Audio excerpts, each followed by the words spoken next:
Saudara-saudara yang saya hormati sekalian, sekiranya PRU 15 diadakan juga pada tahun ini, bersedialah untuk perkara yang menarik ini, yaitu mengadakan pilihan raya pada waktu yang luar biasa.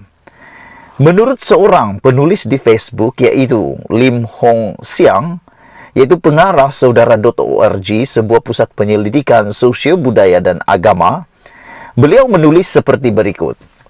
Mengadakan pilihan raya ketika banjir mampu menarik pelancong asing.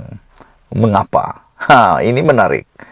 Mereka datang untuk melihat bagaimana pengundi Malaysia keluar mengundi dengan menaiki sampan, berbaris dalam air paras yang menutup lutut, dan kemudian berenang pula untuk memasukkan kertas undi yang dipangkah ke dalam peti undi. Adegan ini harus direkam dan dicatat dalam sejarah pendemokrasian tamadun dunia. Hebat, hebat, hebat. Aku pikir ini satu tulisan yang amat menarik, dan kali pertama aku terpikir perkara ini. Walaupun ya memang agak sinis, tajam, dan menyuntik perasaan kita, juga menimbulkan perasaan lucu, tapi aku tertarik dengan tulisan pengarah saudara ORG ini. Yaitu beliau kata, kalau PRU diadakan juga pada tahun ini, kita mendapat satu perkara laba yang luar biasa, yang mana mungkin bilangan pelancong yang datang ke Malaysia akan bertambah secara mendadak. Wah, sinis ya. Sinis pesindiran ini. Dia katakan kerana kalau pilihan raya diadakan pada tahun ini, pelancong akan meningkat ramai sebab mereka datang ke Malaysia bukan sekadar untuk melihat keindahan pemandangan Malaysia yang selalu terkenal, tetapi karena para pelancong ini datang untuk mau melihat bagaimana pengundi Malaysia keluar mengundi dengan menaiki sampan, berbaris dalam air di paras yang menutup lutut, dan kemudian berenang untuk memasukkan kertas undi, kemudian dipangkah di dalam peti undi. Wow, adegan ini harus direkam dan dicatat dalam sejarah pendemokrasian tamadun dunia. Hebat, hebat. So, aku pikir ini satu idea, satu sindiran sinis, tajam, yang luar biasa bagi aku. Pastinya perkara ini mendapat reaksi pembaca. Antara reaksi pembaca terhadap tulisan oleh Lim ini ialah salah seorang penulis ataupun pembaca mengatakan bahawa individu yang menulis boleh adakan pusat mengundi terapung yang boleh pergi rumah ke rumah. Membuat satu inovasi baru, yaitu mencipta sampan ataupun kapal ataupun bot ataupun rakit atau apa sahajalah bentuknya, buat pusat mengundi terapung yang boleh pergi rumah ke rumah. Pengundi tak payah keluar rumah, duduk dalam rumah saja dapat mengundi, kata pembaca ini. Satu lagi komen pembaca yang juga menarik ialah, aku tak boleh berhenti berketawa karena aku rasa sangat mencuit hati.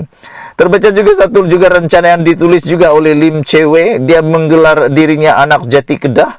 Kata Lim, jika PRU berlaku pada November nanti, letaklah peti undi sedia di atas bumbung. Itulah dia saudara-saudara, catatan kedua-dua sinis dan tajam. Rasanya kita semua paham mengapa ia dicoret. Saudara-saudara yang dihormati sekalian, begitulah reaksi penduduk Malaysia yang bagaimana kita nak menentang PRU 15 kalau mau diadakan juga tahun ini.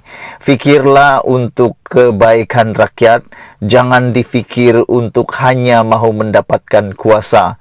Kuasa boleh dapat bila-bila waktu, tapi nyawa rakyat tidak akan boleh diperoleh dengan hanya memetik jari.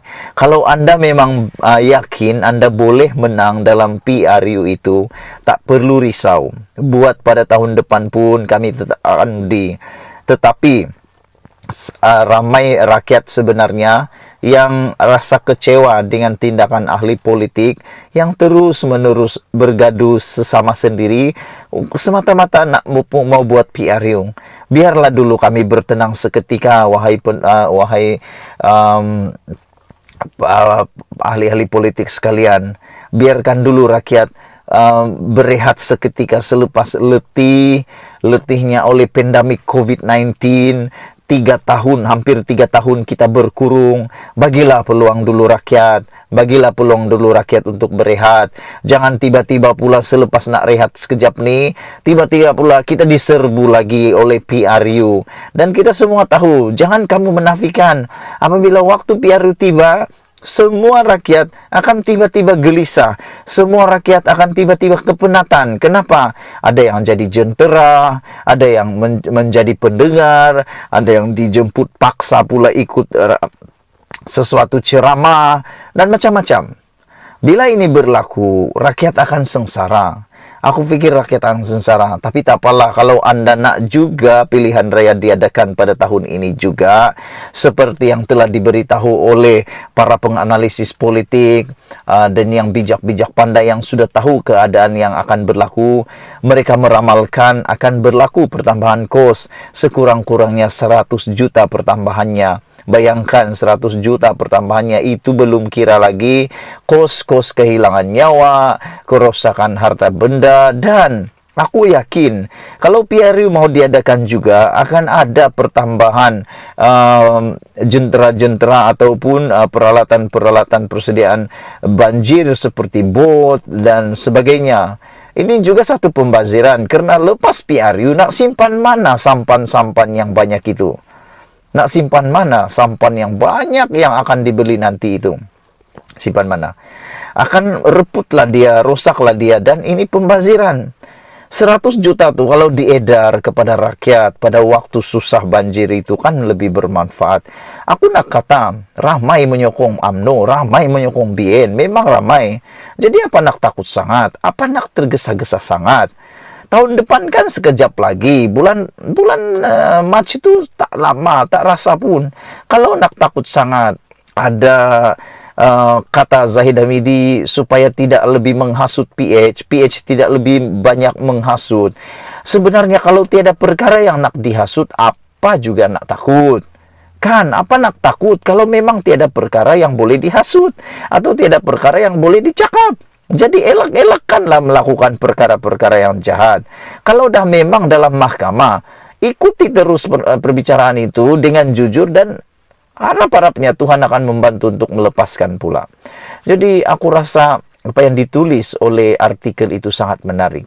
Kalau PRU dibuat juga pada tahun ini, Malaysia akan dipenuhi oleh pelancong luar negara. Bukan apa, tapi nak lihat macam mana pendemokrasian Malaysia yang luar biasa terhebat di muka bumi. Jangan lupa share video ini supaya semua orang tahu dan semua orang ketawa. Malaysia kita punya, kita jaga sama-sama, cintai Malaysiaku. Bye-bye.